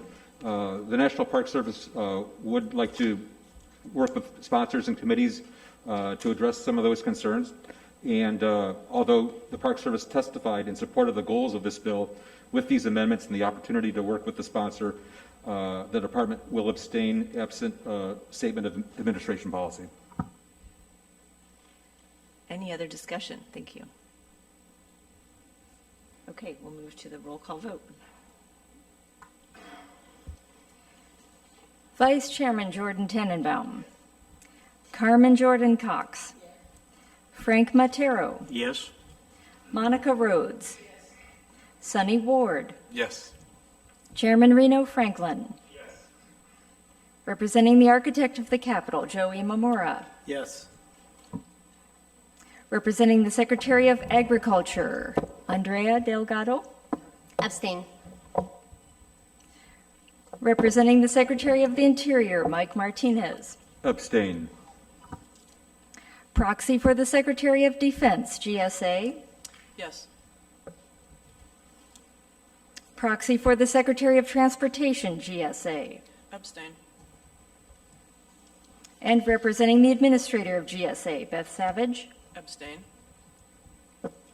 Representing the Secretary of Homeland Security, Trey Watkins. Abstain.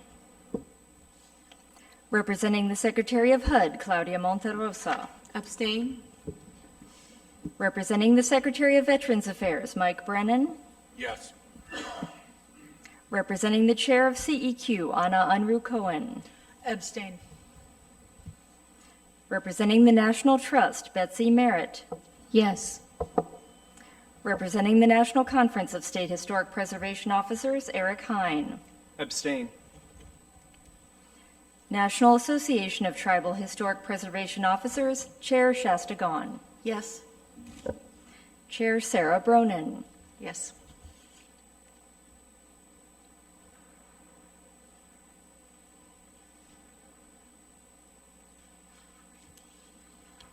Chair Bronin, that motion passes with 12 ayes.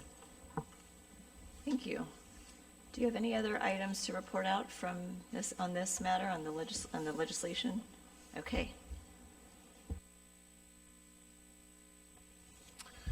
The PLA committee also discussed the Neighborhood Homes Investment Act, which would create a federal tax credit to encourage revitalization of homes in distressed areas. The bill has significant potential to promote rehabilitation of historic homes. However, reasonable development costs would include demolition. Since discussions are underway with the bill's advocates and congressional sponsors regarding options to address this issue, the committee recommends that the ACHP postpone taking a position on the bill at this time. Thank you very much. And that is the last item in your report for that particular item. Excellent. Okay. Let's turn now to the policy statement on historic preservation and affordable housing. And by the way, I will take these positions that we voted on today, and we will communicate them to Congress in the variety of ways that we have done so. But turning to the policy statement, so I just want to pick up on what I said at the start of this meeting. And one reason I just want to emphasize this is because we did get comments saying, why are you so focused on housing? Why this conversation? And just to reinforce that, you know, the genesis of the National Historic Preservation Act was really, you know, it really emerged from conversations about how historic preservation can emerge, can be prioritized with other values. And so, you know, for those who haven't read With Heritage So Rich, that book that really helped to spawn it, I just wanted to bring in one more quote by Lady Bird Johnson, and just to frame again our discussion. It says, "Preservation does not mean merely the setting aside of thousands of buildings as museum pieces." We all agree on that. It means retaining the culturally valuable structures as useful objects, a home in which human beings live, a building in service of some commercial or community purpose. Such preservation ensures structural integrity, relates the preserved object to the life of the people around it, and not least, it makes preservation a source of positive financial gain rather than expense. So again, I just want us to think back to that as we continue this conversation. And I think this very important topic that we, if we adopt and move forward with it, I think can have really positive ripple effects on people. So with that, I'm going to ask Sunny to update members on the status of the policy statement, any adjustments that have been made 4 comments received to date. And just to note that the policy statement remains out for tribal consultation until November 26th. So we will, and we're continuing to review recently received public comments, but I'll let you summarize what we've learned to date. Thank you. The Policy and Legislative Affairs Committee did have a great discussion regarding the status of the housing policy statement and the next steps, but I would like to call Drew Null for a brief update on the consultation process, the comments received, and the proposed schedule for member consideration of a final document. Welcome, thanks. Thank you. Yes, we did have, I did want to say that we did have 2 consultation events, one for state historic preservation officers, one for tribal leaders and Native Hawaiian organizations. Of course, the draft has been out for public comment. As Chair Byrne said, that comment period has technically closed, but the tribal comment period is still open because of our tribal consultation procedures. We leave open 30 days after a consultation with tribes for that kind of feedback. So, but during this period, while we're still awaiting the closure of that public comment period, we're beginning to collate the results that we got in, the number of the public comments that we got.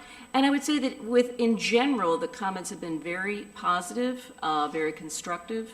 On the whole, there have been maybe one or two that question some of the fundamental concepts of the document or the way it was structured. Why is it affordable? Why is it housing writ large rather than affordable housing? Is it truly a policy statement versus a set of recommendations? Those kinds of things, but those were a small number of comments. Most of the comments focused on either identifying things that should be added into the document or tweaking how what was already presented should be conveyed. So we are continuing to look at the public comments. So I can't give you a complete rundown of everything we received, but just to give you a sample of some of the issues that were raised about things that weren't addressed or weren't addressed in enough depth. Displacement of residents, of current residents in areas with the development of housing. Remediation issues, remediation of environmental health and safety hazards had not been mentioned. And when I say that these need to be addressed, I'm not necessarily saying they need whole new sections to address these topics, but just mentioning them in the document is important, that they not be left out.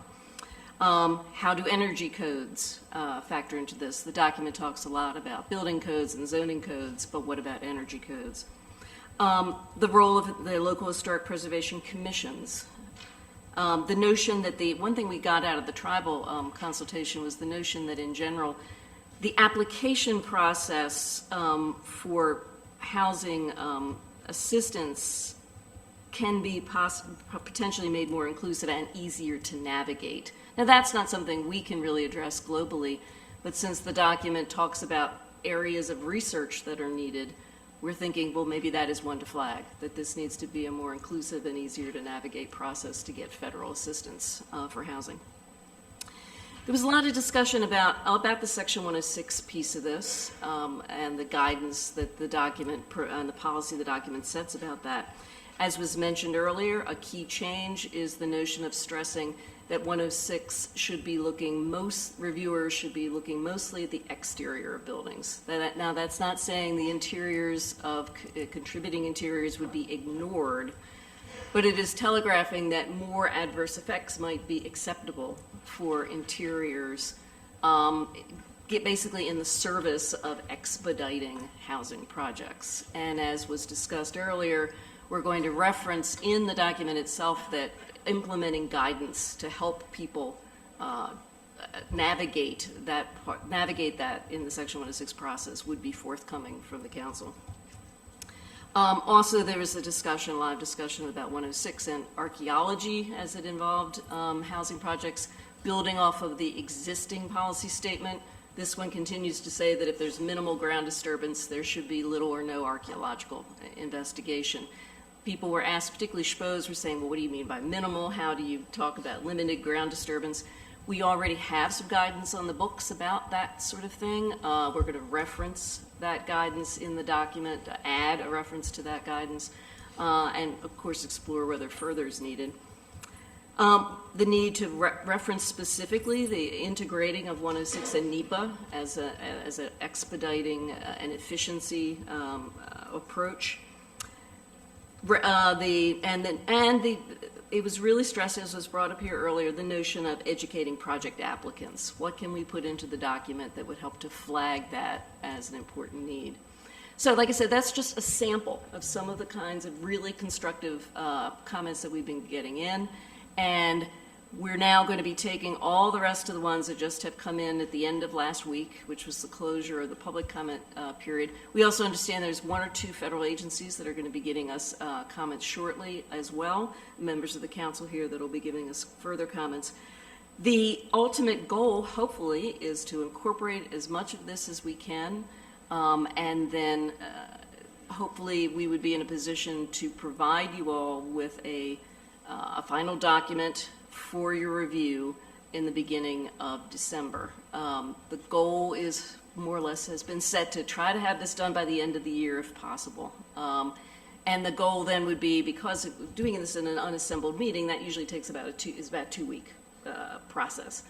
So to get it to you at the beginning of December, hopefully that 2 weeks would be up by the 15th, and then everybody can go off to the holidays and disappear from Washington, D.C. And from wherever you are. So that is the proposed next steps. And happy to answer any questions about the comments that have come in or where we go next with this. So I believe that Ms. Monterosa has some comments on this that she had wanted to deliver, and we can start with that, and others as they have comments and questions can be also addressed. Thank you, Chair. Very brief comments. As noted, HUD will be submitting a forthcoming formal letter and comments on the policy statements and proposed regulatory changes to Section 106.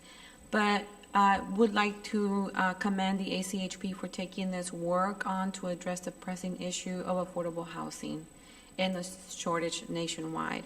This challenge is one of the most critical issues facing our nation, and one that intersects with many priorities shared by this administration and communities across America. From climate change to homelessness to equity and opportunity for underserved communities.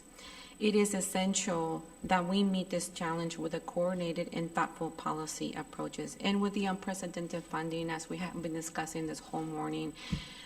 Expediency is the name of the game here, and to really be able to deploy these funds as expeditiously as possible so we can meet the challenge of providing affordable housing and also preserving that. So thank you. Thank you. Are there other comments?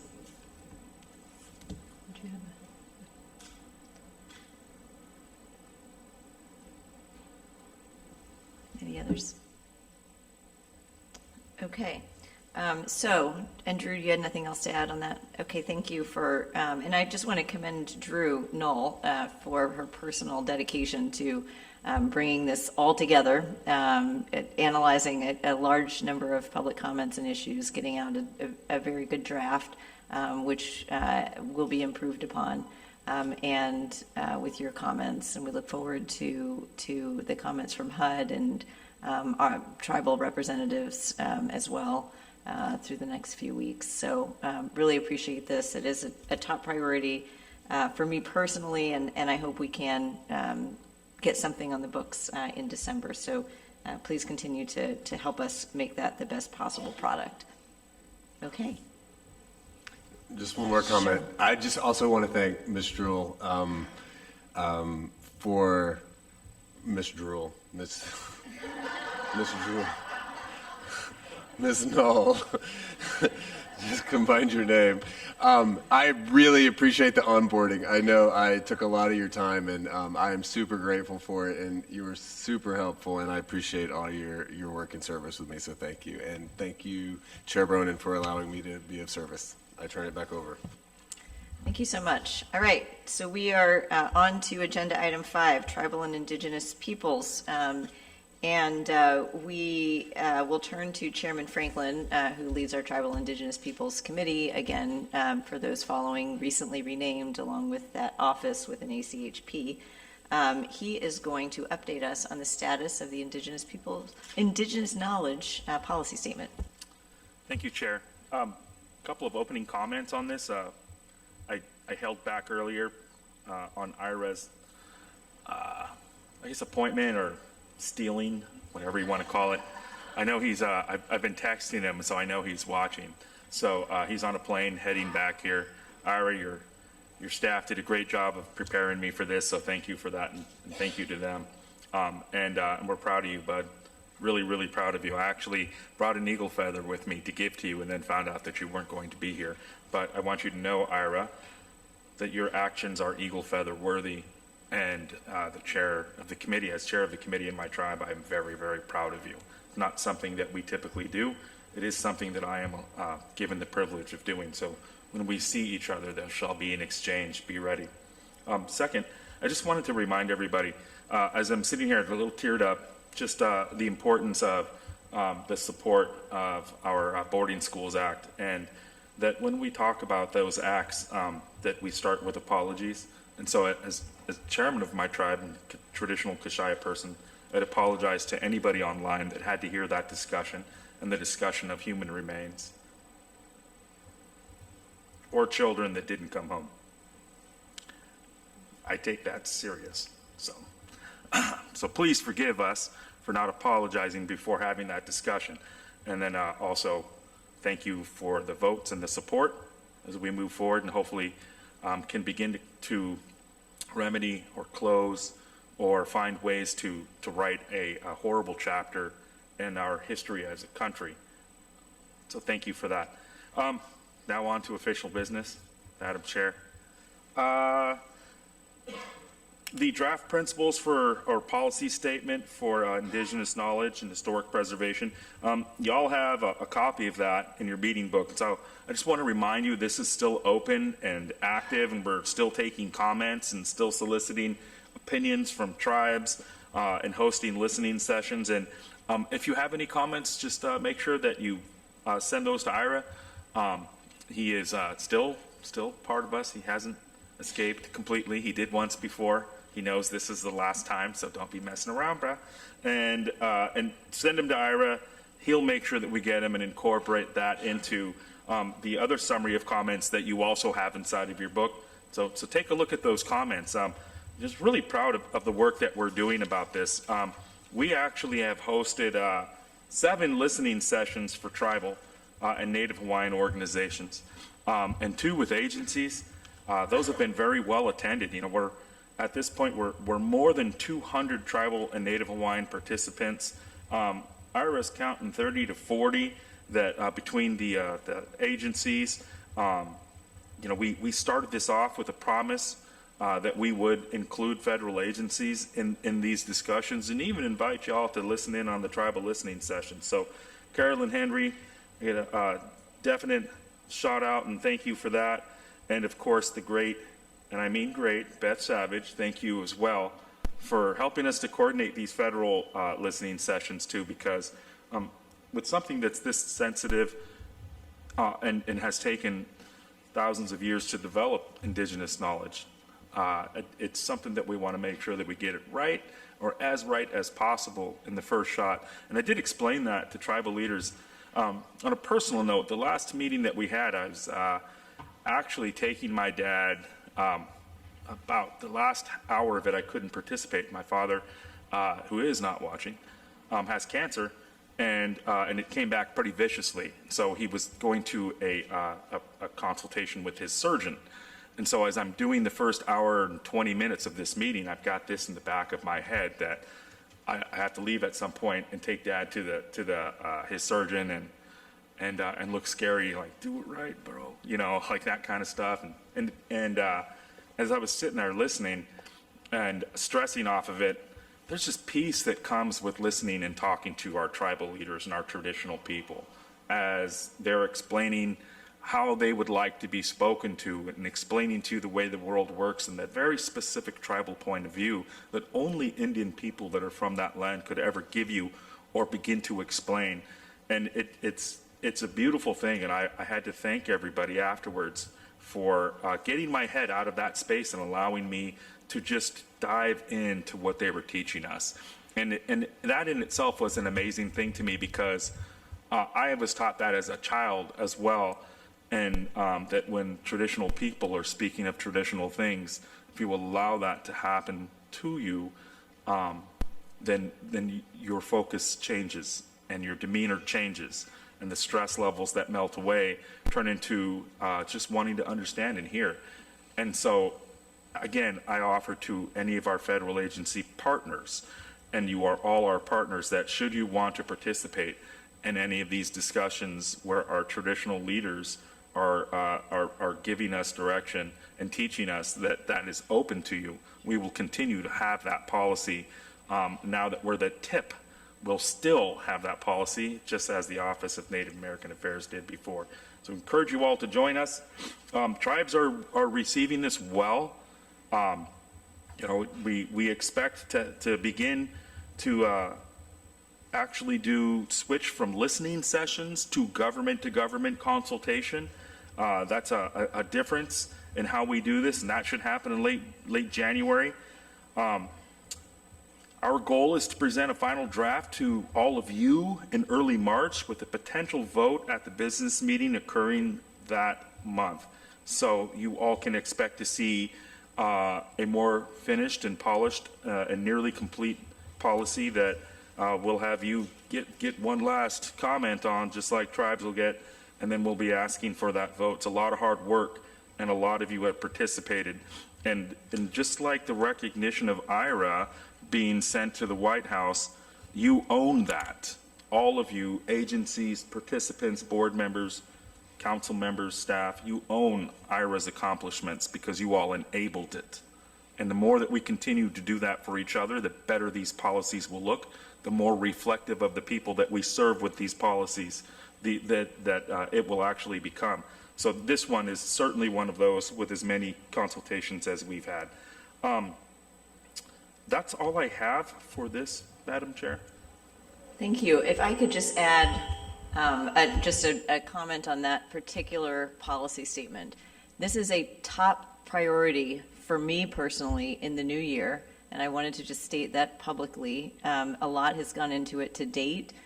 We look forward to the government-to-government consultations, and we truly appreciate the agencies that have gotten involved, because when we adopt this policy statement, and we will adopt it in the early part of the year, it will affect how we interact with federal agencies and your Section 106 processes. It will change the way that we develop our documents for 106. It will change the way that we agree that programmatic agreements can be filed. So your involvement is critically important. Many of you work hand in hand with tribes frequently, USDA, DOI, in great volume. Others of you don't so much, but I encourage everybody to get involved in this particular statement, and I thank Chairman Franklin for his leadership.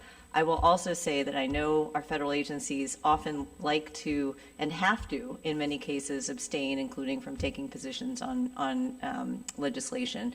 But I encourage early engagement with the leadership of your agencies on this issue so that we don't have abstentions. And we didn't have abstentions with the burial sites policy statement. And so it's November. You have 4 months. So I just encourage early and robust consultation on this. So not only do we get the statement right, but that we get your active endorsement and support of it. It is very important for us to be a leader. But by the way, I hope that we're not so much of a leader that our whole staff gets stolen by the White House. So let's be a leader, but let's try to guard against more of that, Ira. Okay, so I just wanted to say that, and also just to say, personally, the issue and supporting the staff. We only have a few staff members in our Tribal and Indigenous Peoples Office. We are adding one thanks to the federal permitting council funding. But as those staff members, as the general counsel and executive director have had questions on Indigenous and tribal issues, we have harnessed 6 interns so far in my tenure to just plow through research that they have requested. And so, in whatever way that we can, continue to support the development of knowledge on these topics and to incorporate them into our work. So thank you. And with that, I'll step off the soapbox and let you turn to item B. Thank you, Madam Chair. So finishing up and kind of leading into what we've already been talking about today with Ira and his partial defection to the White House, or is it infection? Anyway, so Ira is over there, but we've been doing a lot of engagement, ACHP and especially our staff on the White House Council on Native American Affairs. I do want to say that it has been announced that the Tribal Nation Summit will occur on December 6th and 7th. Looks like I'll be back here in D.C. quite a bit, which is always fun. I enjoy Christmas time in D.C. Maybe I'll get a little snow, but likely not. I'll probably travel to somewhere where there is snow. But I'd want to just compliment the staff that has been working so hard. We are on several subcommittees, and I also would call out the participation of Dr. Shasta as well, who is on several subcommittees and pulling quadruple and triple duty. I almost thought she was a tribal chair, the way that she has to spread herself so thin on tribal issues, but it is appreciated and needs to be acknowledged on the record. We'll continue to do that, and as we do, you should know that the staff of the ACHP brings with it a special expertise, especially Ira, but not limited to Ira, as Bill and the rest of the crew as well have an understanding of the way that federal policy affects tribes, as well as I do. And that's our job, is to make sure that that voice is heard, not just to federal agencies, but the White House. So I think that with this particular White House, that's been happening more and more. And the invitation to ACHP staff to participate on these subcommittees and to look out for the interests of tribes is something that I hope all administrations do in the future. And Madam Chair, it sounds like you and I are going to be doing some testimony for a roundtable, as the emails have been coming through while I've been sitting here. So looking forward to hanging out with you again at the end of the month.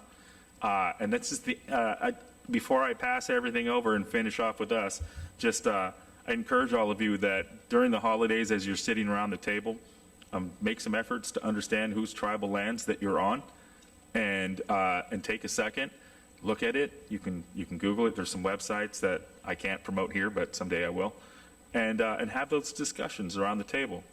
Make sure the little ones and the big ones and the old ones and everything in between understand what tribes' lands you're on, and that we are all still here as a people.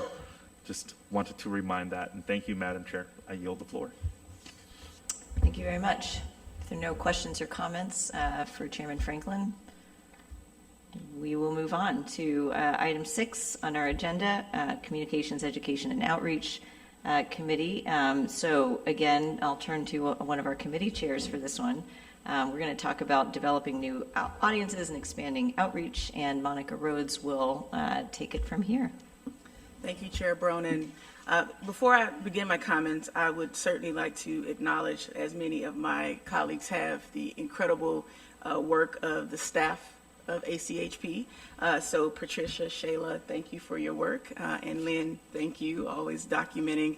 I also want to call out the fact that the CEO has also been leading conversations online on a YouTube series called Preservation and Perspectives. I would encourage you all to check that out.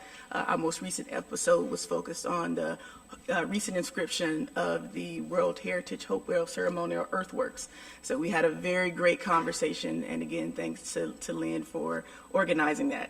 And with that being said, I'd like to call up Susan Glimcher, the Director of the Office of Communication, Education, and Outreach, to summarize our efforts around expanding the ACHP's recent engagement with the contractor and analyzing some of our current efforts and making recommendations for improvement. So with that, Susan, please take it away. Thank you, Chair Rhodes.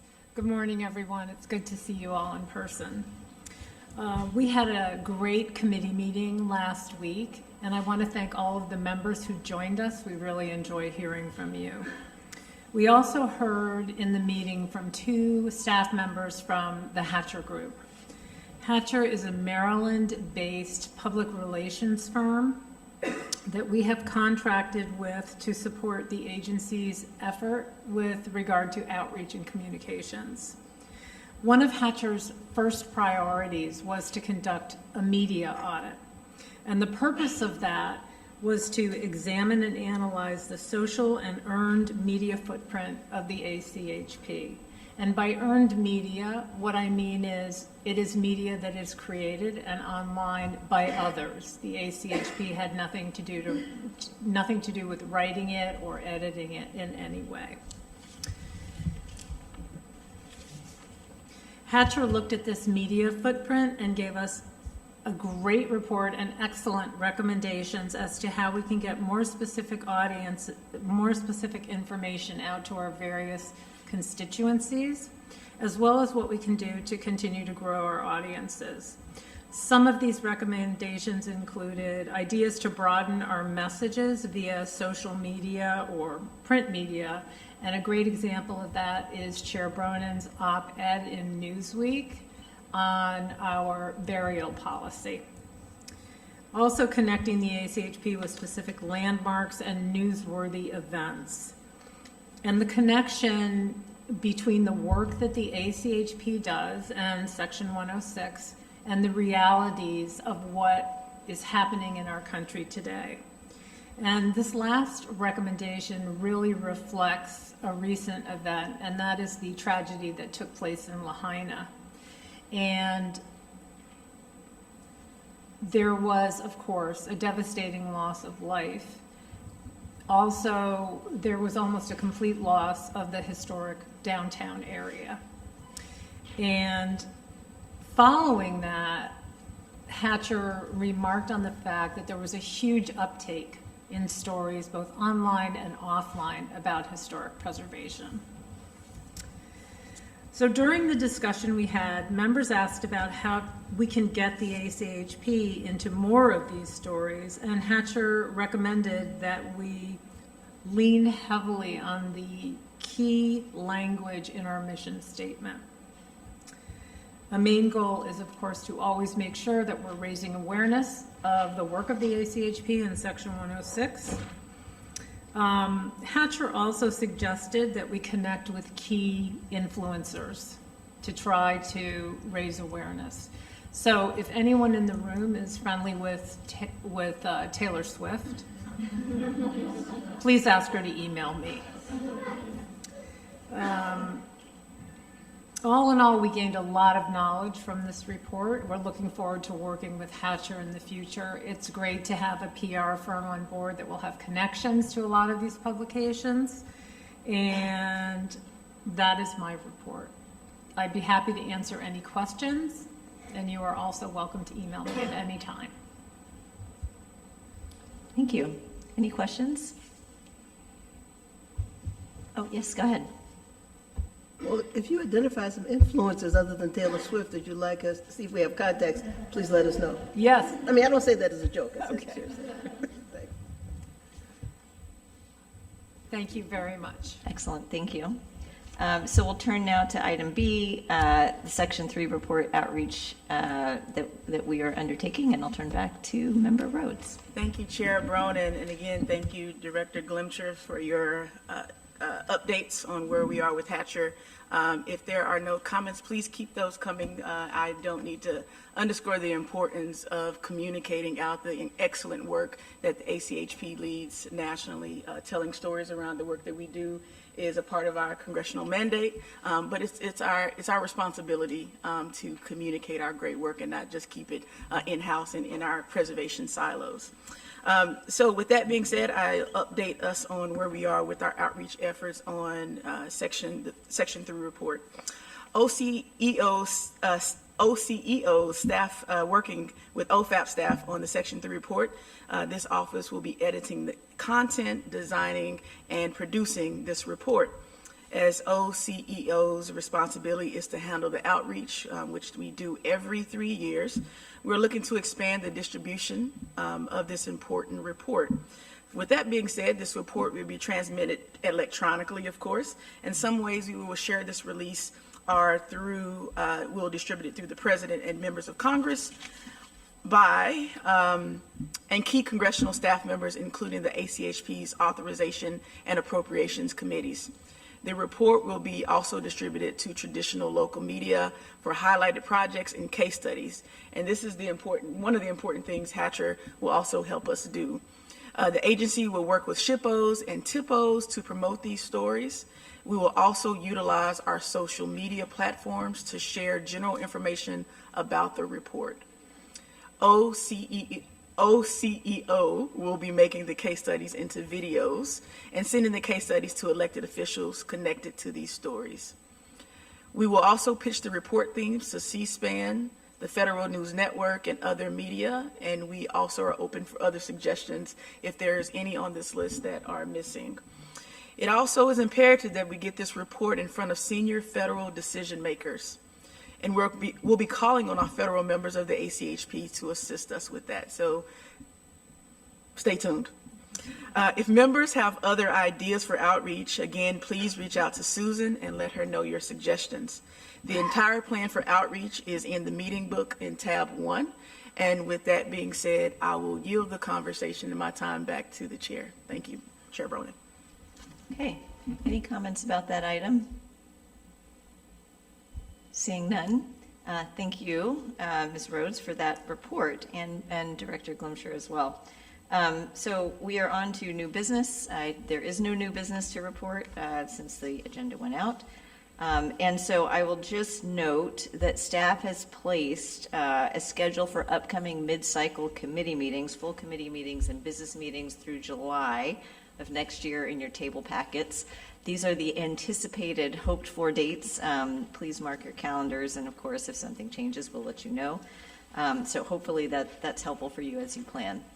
So with that, we'll adjourn the meeting early today. So don't say I never gave you anything. Have a great day. See you in a couple months.